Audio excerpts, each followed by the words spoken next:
The Adventures of Sherlock Holmes by Sir Arthur Conan Doyle. Chapter 9. The Adventure of the Engineer's Thumb. Of all the problems which have been submitted to my friend, Mr. Sherlock Holmes, for solution during the years of our intimacy, there were only two which I was the means of introducing to his notice: that of Mr. Hatherley's thumb, and that of Colonel Warburton's madness.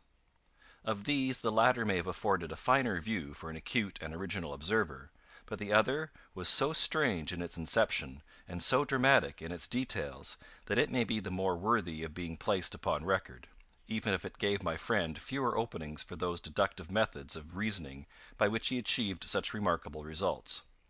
The story has, I believe, been told more than once in the newspapers, but, like all such narratives, its effect is much less striking when set forth on block in a single half column of print, than when the facts slowly evolve before your own eyes, and the mystery clears gradually away as each new discovery furnishes a step which leads on to the complete truth. At the time the circumstances made a deep impression upon me, and the lapse of 2 years has hardly served to weaken the effect. It was in the summer of '89, not long after my marriage, that the events occurred which I am now about to summarize. I had returned to civil practice, and had finally abandoned Holmes in his Baker Street rooms, although I continually visited him, and occasionally even persuaded him to forego his Bohemian habits so far as to come and visit us. My practice had steadily increased, and as I happened to live at no very great distance from Paddington Station, I got a few patients from among the officials. One of these, whom I had cured of a painful and lingering disease, was never weary of advertising my virtues, and of endeavouring to send me on every sufferer over whom he might have any influence. One morning, at a little before 7 o'clock, I was awakened by the maid tapping at the door to announce that 2 men had come from Paddington, and were waiting in the consulting room. I dressed hurriedly, for I knew by experience that railway cases were seldom trivial, and hastened downstairs. As I descended, my old ally, the guard, came out of the room and closed the door tightly behind him. "I've got him in here," he whispered, jerking his thumb over his shoulder. "He's all right." "What is it, then?" I asked, for his manner suggested that it was some strange creature which he had caged up in my room. "It's a new patient," he whispered. "I thought I'd bring him round myself, then he couldn't slip away. There he is, all safe and sound. I must go now, doctor. I have my duties, just the same as you." And off he went, this trusty tout, without even giving me time to thank him. I entered my consulting room, and found a gentleman seated by the table. He was quietly dressed in a suit of heather tweed, with a soft cloth cap, which he had laid down upon my books. Round one of his hands he had a handkerchief wrapped, which was mottled all over with blood-stains. He was young, not more than 25, I should say, with a strong masculine face. But he was exceedingly pale, and gave me the impression of a man who was suffering from some strong agitation, which it took all his strength of mind to control. "I am sorry to knock you up so early, doctor," he said, "but I have had a very serious accident during the night. I came in by train this morning, and on inquiring at Paddington as to where I might find a doctor, a worthy fellow very kindly escorted me here. I gave the maid a card, but I see that she has left it upon the side table." I took it up and glanced at it. "Mr. Victor Hatherley, Hydraulic Engineer, 16A, Victoria Street, 3rd floor." That was the name, style, and abode of my morning visitor. "I regret that I have kept you waiting," said I, sitting down in my library chair. "You are fresh from a night journey, I understand, which is in itself a monotonous occupation." "Oh, my night could not be called monotonous," said he, and laughed. He laughed very heartily, with a high, ringing note, leaning back in his chair and shaking his sides. All my medical instincts rose up against that laugh. "Stop it!" I cried. "Pull yourself together!" and I poured out some water from a carafe. It was useless, however. He was off in one of those hysterical outbursts which come upon a strong nature when some great crisis is over and gone. Presently he came to himself once more, very weary and pale-looking. "I have been making a fool of myself," he gasped. "Not at all. Drink this." I dashed some brandy into the water, and the colour began to come back to his bloodless cheeks. "That's better," said he. "And now, doctor, perhaps you would kindly attend to my thumb, or rather to the place where my thumb used to be." He unwound the handkerchief and held out his hand. It gave even my hardened nerves a shudder to look at it. There were 4 protruding fingers, and a horrid, red, spongy surface where the thumb should have been. It had been hacked or torn right out from the roots. "Good heavens!" I cried. "This is a terrible injury. It must have bled considerably." "Yes, it did. I fainted when it was done, and I think that I must have been senseless for a long time. When I came to I found that it was still bleeding, so I tied one end of my handkerchief very tightly round the wrist and braced it up with a twig." "Excellent! You should have been a surgeon. It is a question of hydraulics, you see, and came within my own province." "This has been done," said I, examining the wound, "by a very heavy and sharp instrument." "A thing like a cleaver," said he. "An accident, I presume?" "By no means." "What! A murderous attack?" "Very murderous indeed." "You horrify me." I sponged the wound, cleaned it, dressed it, and finally covered it over with cotton wadding and carbolized bandages. He lay back without wincing, though he bit his lip from time to time. "How is that?" I asked when I had finished. "Capital! Between your brandy and your bandage, I feel a new man. I was very weak, but I've had a good deal to go through. Perhaps you had better not speak of the matter. It is evidently trying to your nerves." "Oh no, not now. I shall have to tell my tale to the police, but, between ourselves, if it were not for the convincing evidence of this wound of mine, I should be surprised if they believed my statement, for it is a very extraordinary one, and I have not much in the way of proof with which to back it up. And even if they believe me, the clues which I can give them are so vague that it is a question whether justice will be done." "Ha!" cried I. "If it is anything in the nature of a problem which you desire to see solved, I should strongly recommend you come to my friend Mr. Sherlock Holmes before you go to the official police." "Oh, I have heard of that fellow," answered my visitor, "and I should be very glad if he would take the matter up, though of course I must use the official police as well. Would you give me an introduction to him?" "I'll do better. I'll take you round to him myself." "I should be immensely obliged to you." "We'll call a cab and go together. We shall just be in time to have a little breakfast with him. Do you feel equal to it?" "Yes. I shall not feel easy until I have told my story." "Then my servant will call a cab, and I shall be with you in an instant." I rushed upstairs, explained the matter shortly to my wife, and in 5 minutes was inside a hansom, driving with my new acquaintance to Baker Street. Sherlock Holmes was, as I expected, lounging about his sitting room in his dressing gown, reading the agony column of the Times, and smoking his before breakfast pipe, which was composed of all the plugs and dottles left from his smokes of the day before, all carefully dried and collected in the corner of the mantelpiece. He received us in his quietly genial fashion, ordered fresh rashers and eggs, and joined us in a hearty meal. When it was concluded, he settled our new acquaintance upon the sofa, placed a pillow beneath his head, and laid a glass of brandy and water within his reach. "It is easy to see that your experience has been no common one, Mr. Hatherley," said he. "Pray lie down there and make yourself absolutely at home. Tell us what you can, but stop when you are tired, and keep up your strength with a little stimulant." "Thank you," said my patient, "but I have felt another man since the doctor bandaged me, and I think that your breakfast has completed the cure. I shall take up as little of your valuable time as possible, so I shall start at once upon my peculiar experiences." Holmes sat in his big armchair with the weary, heavy-lidded expression which veiled his keen and eager nature, while I sat opposite to him, and we listened in silence to the strange story which our visitor detailed to us. "You must know," said he, "that I am an orphan and a bachelor, residing alone in lodgings in London. By profession I am a hydraulic engineer, and I have had considerable experience of my work during the 7 years that I was apprenticed to Venner and Matheson, the well-known firm of Greenwich. 2 years ago, having served my time, and having also come into a fair sum of money through my poor father's death, I determined to start in business for myself, and took professional chambers in Victoria Street. I suppose that everyone finds his first independent start in business a dreary experience. To me it has been exceptionally so. During 2 years I have had 3 consultations and 1 small job, and that is absolutely all that my profession has brought me. My gross takings amount to £27 10 shillings. Every day, from 9 in the morning until 4 in the afternoon, I waited in my little den, until at last my heart began to sink, and I came to believe that I should never have any practice at all. Yesterday, however, just as I was thinking of leaving the office, my clerk entered to say there was a gentleman waiting who wished to see me upon business. He brought up a card, too, with the name of Colonel Lysander Stark engraved upon it. Close at his heels came the colonel himself, a man rather over the middle size, but of an exceeding thinness. I do not think that I have ever seen so thin a man. His whole face sharpened away into nose and chin, and the skin of his cheeks was drawn quite tense over his outstanding bones. Yet this emaciation seemed to be his natural habit, and due to no disease, for his eye was bright, his step brisk, and his bearing assured. He was plainly but neatly dressed, and his age, I should judge, would be nearer 40 than 30. "Mr. Hatherley," said he, with something of a German accent, "you have been recommended to me, Mr. Hatherley, as being a man who is not only proficient in his profession, but is also discreet and capable of preserving a secret." I bowed, feeling as flattered as any young man would at such an address. "May I ask who it was who gave me so good a character?"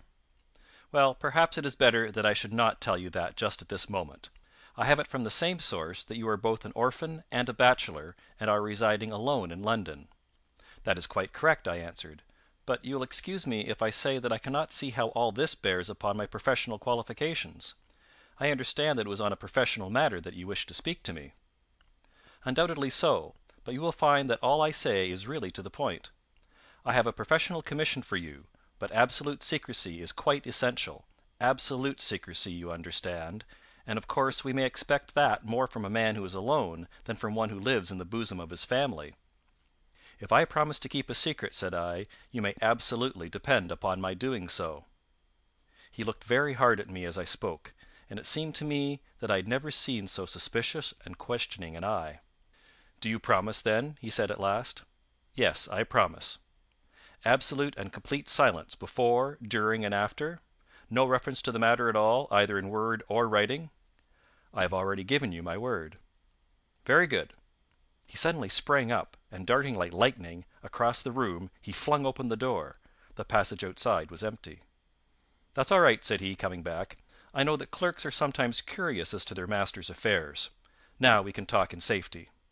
He drew up his chair very close to mine, and began to stare at me again with the same questioning and thoughtful look. A feeling of repulsion and of something akin to fear had begun to rise within me at the strange antics of this fleshless man. Even my dread of losing a client could not restrain me from showing my impatience. "I beg that you will state your business, sir," said I. "My time is of value." Heaven forgive me for that last sentence, but the words came to my lips. "How would 50 guineas for a night's work suit you?" he asked. "Most admirably." "I say a night's work, but an hour's would be nearer the mark. I simply want your opinion about a hydraulic stamping machine which has got out of gear. If you show us what is wrong, we shall soon set it right ourselves. What do you think of such a commission as that?" "The work appears to be light, and the pay munificent." "Precisely so. We shall want you to come to-night by the last train." "Where to?" "To Ayford, in Berkshire. It is a little place near the borders of Oxfordshire, and within 7 miles of Reading. There is a train from Paddington which would bring you there at about 11:15. "Very good. I shall come down in a carriage to meet you." "There is a drive, then?" "Yes, our little place is quite out in the country. It is a good 7 miles from Ayford station." "Then we can hardly get there before midnight. I suppose there will be no chance of a train back. I should be compelled to stop the night." "Yes, we could easily give you a shakedown." "That is very awkward. Could I not come at some more convenient hour?" "We have judged it best that you should come late. It is to recompense you for any inconvenience that we are paying to you, a young and unknown man, a fee which would buy an opinion from the very heads of your profession. Still, of course, if you would like to draw out of the business, there is plenty of time to do so." I thought of the 50 guineas, and of how very useful they would be to me. "Not at all," said I. "I shall be very happy to accommodate myself to your wishes. I should like, however, to understand a little more clearly what it is that you wish me to do." "Quite so. It is very natural that the pledge of secrecy which we have exacted from you should have aroused your curiosity.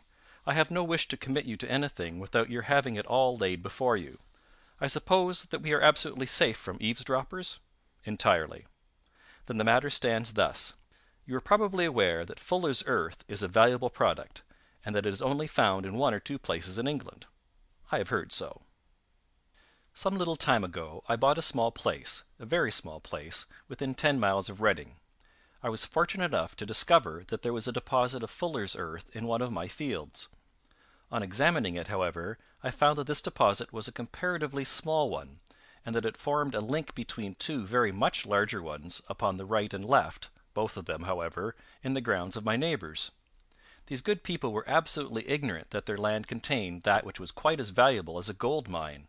Naturally, it was to my interest to buy their land before they discovered its true value, but unfortunately I had no capital by which I could do this.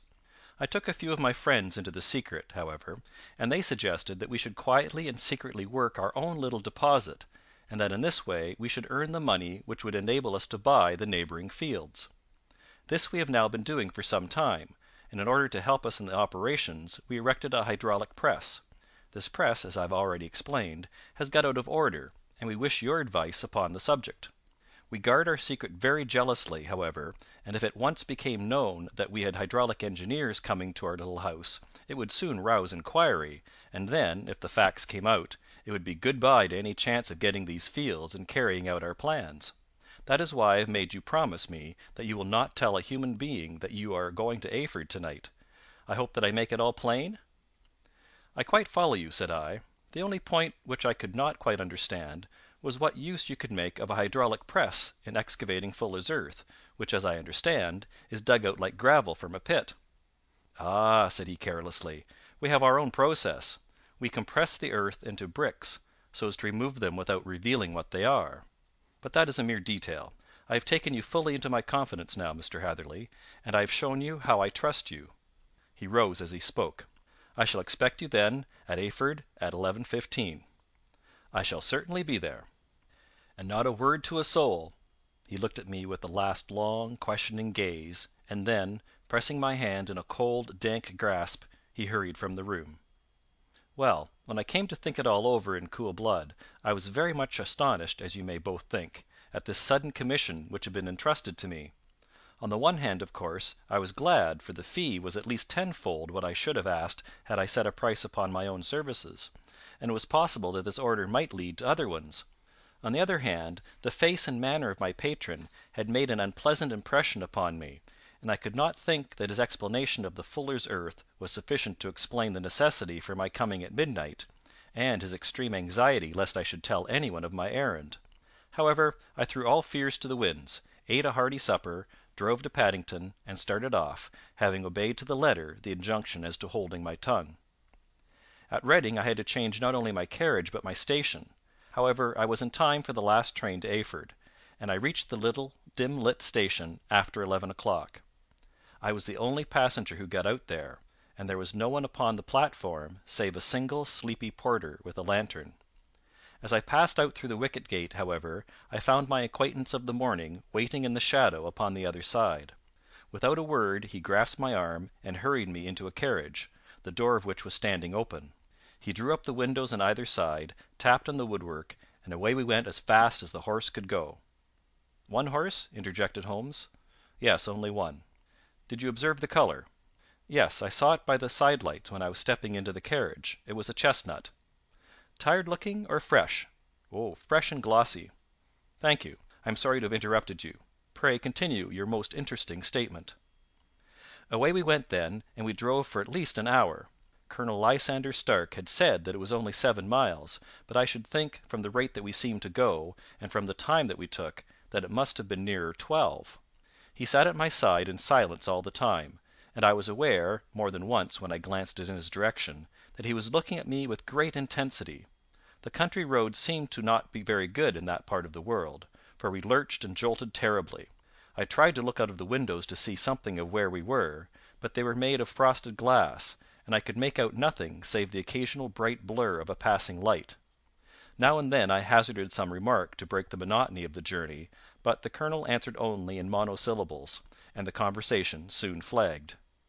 At last, however, the bumping of the road was exchanged for the crisp smoothness of a gravel drive, and the carriage came to a stand. Colonel Lysander Stark sprang out, and, as I followed after him, pulled me swiftly into a porch, which gaped in front of us.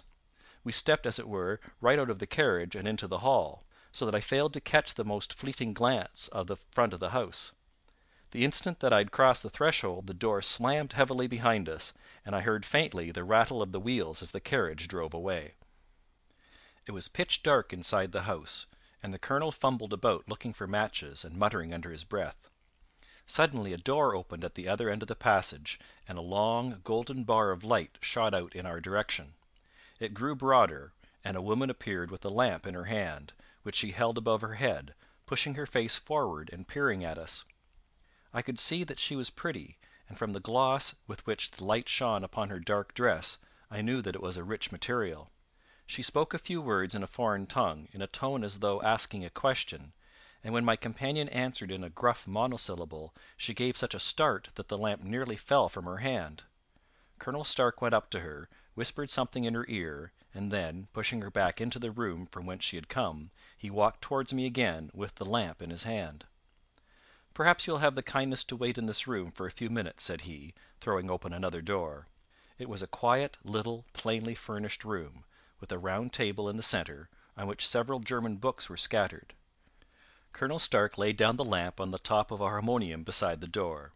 "I shall not keep you waiting an instant," said he, and vanished into the darkness.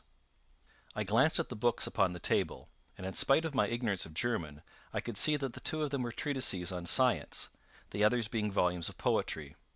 Then I walked across to the window, hoping that I might catch some glimpse of the countryside, but an oak shutter, heavily barred, was folded across it. It was a wonderfully silent house. There was an old clock ticking loudly somewhere in the passage, but otherwise everything was deadly still. A vague feeling of uneasiness began to steal over me. Who were these German people, and what were they doing living in this strange, out-of-the-way place? And where was this place? I was 10 miles or so from Eyford, that was all I knew, but whether north, south, east, or west, I had no idea. For that matter, Reading and possibly other large towns were within that radius, so the place might not be so secluded after all. Yet it was quite certain, from the absolute stillness, that we were in the country. I paced up and down the room, humming a tune under my breath to keep up my spirits, and feeling that I was thoroughly earning my 50-guinea fee.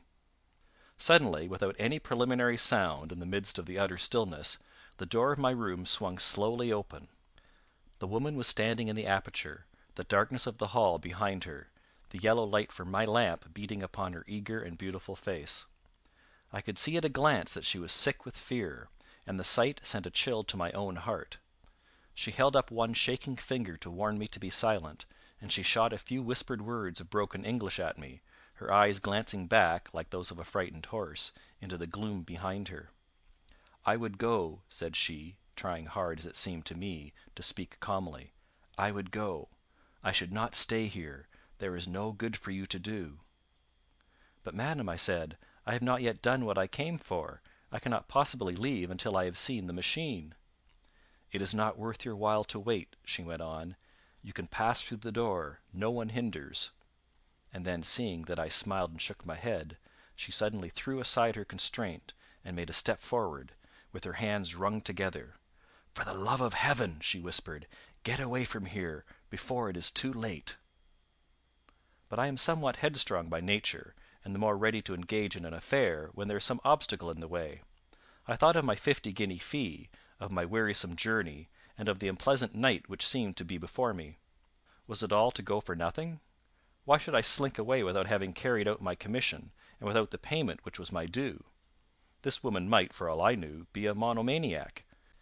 With a stout bearing, therefore, though her manner had shaken me more than I cared to confess, I still shook my head and declared my intention of remaining where I was.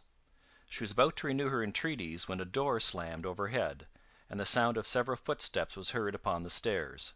She listened for an instant, threw up her hands with a despairing gesture, and vanished as suddenly and as noiselessly as she had come. The newcomers were Colonel Lysander Stark and a short, thick man, with a chinchilla beard growing out of the creases of his double chin, who was introduced to me as Mr. Fergusson. "This is my secretary and manager," said the colonel. "By the way, I was under the impression that I left this door shut just now. I feared that you have felt the draught." "On the contrary," said I opened the door myself because I felt the room to be a little close." He shot one of his suspicious looks at me. "Perhaps we had better proceed to business then," said he. "Mr. Fergusson and I will take you up to see the machine." "I had better put my hat on, I suppose?" "Oh, no, it is in the house." "What, you dig fuller's earth in the house?" "No, no, this is only where we compress it. But never mind that. All we wish you to do is to examine the machine, and to let us know what is wrong with it." We went upstairs together, the colonel first with the lamp, the fat manager and I behind him. It was a labyrinth of an old house, with corridors, passages, narrow winding staircases, and little low doors, the thresholds of which were hollowed out by the generations who had crossed them. There were no carpets and no sign of any furniture above the ground floor, while the plaster was peeling off the walls, and the damp was breaking through in green, unhealthy blotches. I tried to put on as an unconcerned air as possible, but I had not forgotten the warnings of the lady, even though I disregarded them, and I kept a keen eye upon my two companions. Fergusson appeared to be a morose and silent man, but I could see from the little that he had said that he was at least a fellow countryman. Colonel Lysander Stark stopped at last before a low door, which he unlocked. Within was a small square room, in which the three of us could hardly get at one time. Fergusson remained outside, and the colonel ushered me in. "We are now," said he, "actually within the hydraulic press, and it would be a particularly unpleasant thing for us if anyone were to turn it on. The ceiling of this small chamber is really the end of the descending piston, and it comes down with the force of many tons upon this metal floor. There are small lateral columns of water outside which receive the force, and which transmit and multiply it in the manner which is familiar to you. The machine goes readily enough, but there is some stiffness in the working of it, and it has lost a little of its force. Perhaps you will have the goodness to look it over and to show us how we can set it right." I took the lamp from him, and I examined the machine very thoroughly. It was indeed a gigantic one, and capable of exercising enormous pressure. When I passed outside, however, and pressed down the levers which controlled it, I knew at once, by the whishing sound, that there was a slight leakage, which allowed a regurgitation of water through one of the side cylinders. An examination showed that one of the india rubber bands, which was round the head of a driving rod, had shrunk so as not quite to fill the socket along which it worked. This was clearly the cause of the loss of power, and I pointed it out to my companions, who followed my remarks very carefully and asked several practical questions as to how they should proceed to set it right. When I had made it clear to them, I returned to the main chamber of the machine, and took a good look at it to satisfy my own curiosity. It was obvious at a glance that the story of the fuller's earth was the merest fabrication, for it would be absurd to suppose that so powerful an engine could be designed for so inadequate a purpose. The walls were of wood, but the floor consisted of a large iron trough, and when I came to examine it I could see a crust of metallic deposit all over it. I had stooped and was scraping at this to see exactly what it was, when I heard a muttered exclamation in German, and saw the cadaverous face of the colonel looking down at me. "What are you doing there?" he asked. I felt angry at having been tricked by so elaborate a story as that which he had told me. "I was admiring your fuller's earth," said I. "I think that I should be better able to advise you as to your machine if I knew what the exact purpose was for which it was used." The instant that I uttered the words I regretted the rashness of my speech. His face set hard, and a baleful light sprang up in his grey eyes. "Very well," said he, "you shall know all about the machine." He took a step backward, slammed the little door, and turned the key in the lock. I rushed towards it and pulled at the handle, but it was quite secure, and did not give in the least to my kicks and shoves. "Hullo!" I yelled. "Hullo, Colonel! Let me out!" And then suddenly in the silence I heard a sound which sent my heart into my mouth. It was the clank of the levers and the swish of the leaking cylinder. He had set the engine at work. The lamp still stood upon the floor where I had placed it when examining the trough. By its light I saw that the black ceiling was coming down upon me, slowly, jerkily, but, as none knew better than myself, with a force which must within a minute grind me to a shapeless pulp.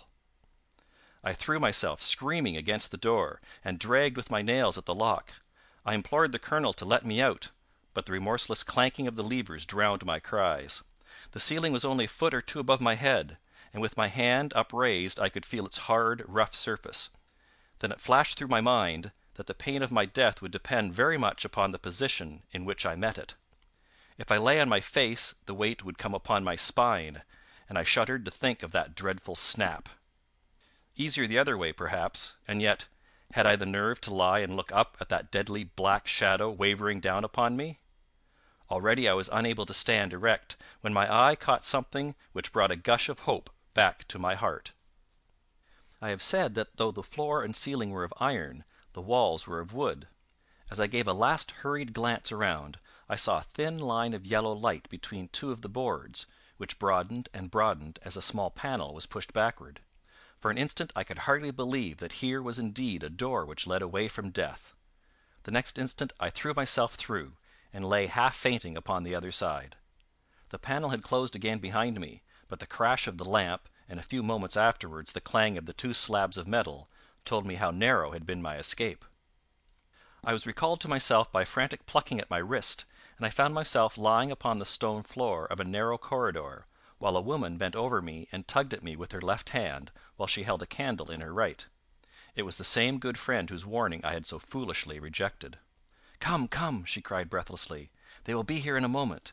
They will see that you are not there. Oh, do not waste the so precious time, but come!" This time, at least, I did not scorn her advice. I staggered to my feet and ran with her along the corridor and down a winding stair. The latter led to another broad passage, and just as we reached it we heard the sound of running feet and the shouting of two voices, one answering the other from the floor on which we were, and from the one beneath. My guide stopped and looked about her like one who was at her wits' end. Then she threw open a door which led into a bedroom, through the window of which the moon was shining brightly. "It is your only chance," said she. "It is high, but it may be that you can jump it." As she spoke, a light sprang into view at the further end of the passage, and I saw the lean figure of Colonel Lysander Stark rushing forward with a lantern in one hand and a weapon like a butcher's cleaver in the other. I rushed across the bedroom, flung open the window, and looked out. How quiet and sweet and wholesome the garden looked in the moonlight, and it could not be more than 30 feet down. I clambered out upon the sill, but I hesitated to jump until I should have heard what passed between my saviour and the ruffian who pursued me. If she were ill used, then at any risks I was determined to go back to her assistance. The thought had hardly flashed through my mind before he was at the door, pushing his way past her, but she threw her arms round him and tried to hold him back. "Fritz, Fritz!" she cried in English. "Remember your promise after the last time. You said it should not be again. He will be silent. Oh, he'll be silent!" "You are mad, Elise," he shouted, struggling to break away from her. "You will be the ruin of us. He has seen too much. Let me pass, I say." He dashed her to one side, and rushing to the window, cut at me with his heavy weapon. I had let myself go, and was hanging by the hands to the sill, when his blow fell. I was conscious of a dull pain, my grip loosened, and I fell into the garden below. I was shaken but not hurt by the fall, so I picked myself up and rushed off among the bushes as hard as I could run, for I understood that I was far from being out of danger yet. Suddenly, however, as I ran, a deadly dizziness and sickness came over me. I glanced down at my hand, which was throbbing painfully, and then, for the first time, saw that my thumb had been cut off and that the blood was pouring from my wound. I endeavoured to tie my handkerchief round it, but there came a sudden buzzing in my ears, and next moment I fell into a dead faint among the rose bushes. How long I remained unconscious I cannot tell. It must have been a very long time, for the moon had sunk and a bright morning was breaking when I came to myself. My clothes were all sodden with dew, and my coat sleeve was drenched with blood from my wounded thumb. The smarting of it recalled in an instant all the particulars of my night's adventure, and I sprang to my feet with the feeling that I might hardly yet be safe from my pursuers. But to my astonishment, when I came to look round me, neither house nor garden were to be seen. I had been lying in an angle of the hedge close by the high road, and just a little lower down was a long building, which proved, upon my approaching it, to be the very station at which I had arrived upon the previous night. Were it not for the ugly wound upon my hand, all that had passed during those dreadful hours might have been an evil dream. Half dazed, I went into the station and asked about the morning train. There would be one to Reading in less than an hour. The same porter was on duty, I found, as had been there when I arrived. I inquired of him whether he had ever heard of Colonel Lysander Stark. The name was strange to him. Had he observed a carriage the night before waiting for me? No, he had not. Was there a police station anywhere near? There was one about 3 miles off. It was too far for me to go, weak and ill as I was. I determined to wait until I got back to town before telling my story to the police. It was a little past 6 when I arrived, so I went first to have my wound dressed, and then the doctor was kind enough to bring me along here. I put the case into your hands, and shall do exactly what you advise." We both sat in silence for some little time after listening to this extraordinary narrative. Then Sherlock Holmes pulled down from the shelf one of the ponderous commonplace books in which he placed his cuttings. "Here is an advertisement which will interest you," said he. "It appeared in all the papers about a year ago. Listen to this. 'Lost on the 9th. Mr. Jeremiah Hayling, aged 26, a hydraulic engineer. Left his lodgings at 10 o'clock at night, and has not been heard of since. Was dressed in,' etc., etc. Ha! That represents the last time that the colonel needed to have his machine overhauled, I fancy." "Good heavens!" cried my patient. "Then that explains what the girl said." "Undoubtedly. It is quite clear that the colonel was a cool and desperate man, who was absolutely determined that nothing should stand in the way of his little game, like those out-and-out pirates who will leave no survivor from a captured ship. Well, every moment now is precious, so if you feel equal to it we shall go down to Scotland Yard at once as a preliminary to starting for Eyford." Some 3 hours or so afterwards we were all in the train together, bound from Reading to the little Berkshire village. There were Sherlock Holmes, the hydraulic engineer, Inspector Bradstreet of Scotland Yard, a plainclothesman, and myself.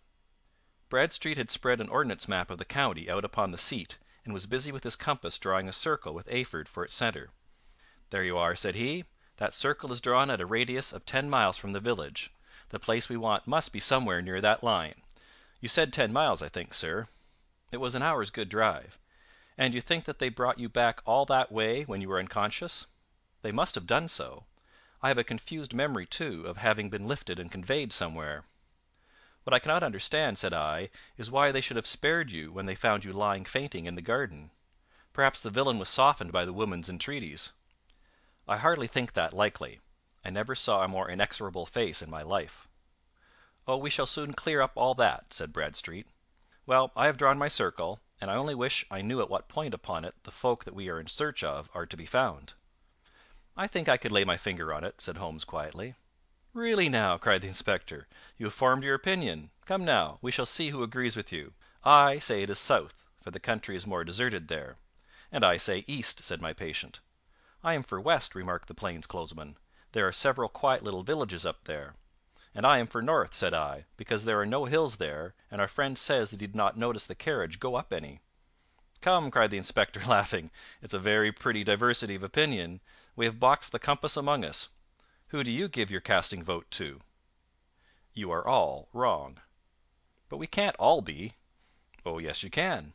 This is my point." He placed his finger in the centre of the circle. "This is where we shall find them." "But the 12-mile drive?" gasped Hatherley. 6 out and 6 back. Nothing simpler.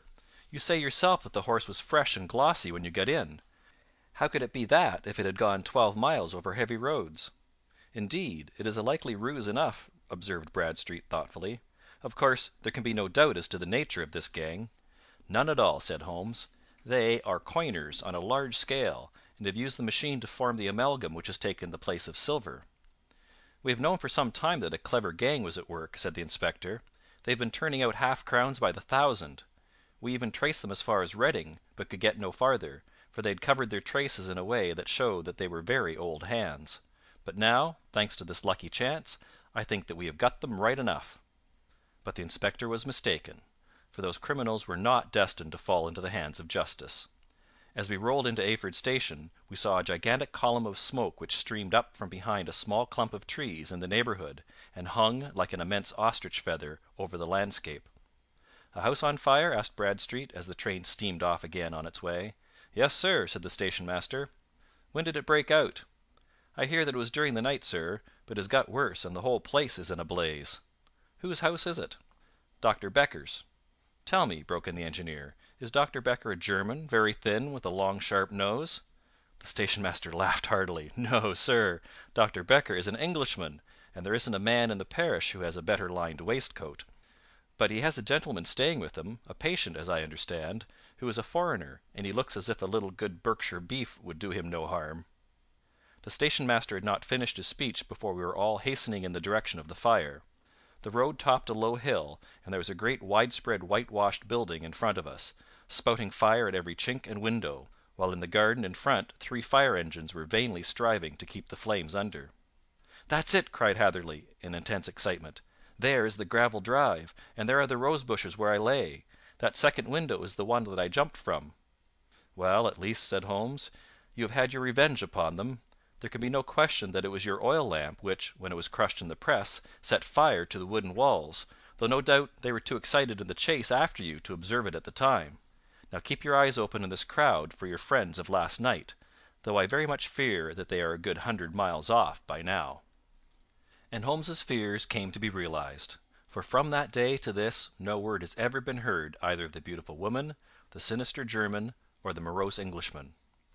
Early that morning a peasant had met a cart containing several people and some very bulky boxes driving rapidly in the direction of Reading, but there all traces of the fugitives disappeared, and even Holmes's ingenuity failed ever to discover the least clue as to their whereabouts. The firemen had been much perturbed at the strange arrangements which they had found within, and still more so by discovering a newly severed human thumb upon a window sill of the second floor. About sunset, however, their efforts were at last successful, and they subdued the flames, but not before the roof had fallen in, and the whole place had been reduced to such an absolute ruin that, save some twisted cylinders and iron piping, not a trace remained of the machinery which had cost our unfortunate acquaintance so dearly. Large masses of nickel and of tin were discovered stored in an outhouse, but no coins were to be found, which may have explained the presence of those bulky boxes which have been already referred to. How our hydraulic engineer had been conveyed from the garden to the spot where he recovered his senses might have remained forever a mystery were it not for the soft mould, which told us a very plain tale. He had evidently been carried down by two persons, one of whom had remarkably small feet and the other unusually large ones. On the whole, it was most probable that the silent Englishman, being less bold or less murderous than his companion, had assisted the woman to bear the unconscious man out of the way of danger. "Well," said our engineer ruefully, as we took our seats to return once more to London, "it has been a pretty business for me. I have lost my thumb, and I have lost a 50-guinea fee, and what have I gained?" "Experience," said Holmes, laughing. "Indirectly, it may be of value, you know. You have only to put it into words to gain the reputation of being excellent company for the remainder of your existence." End of chapter 9.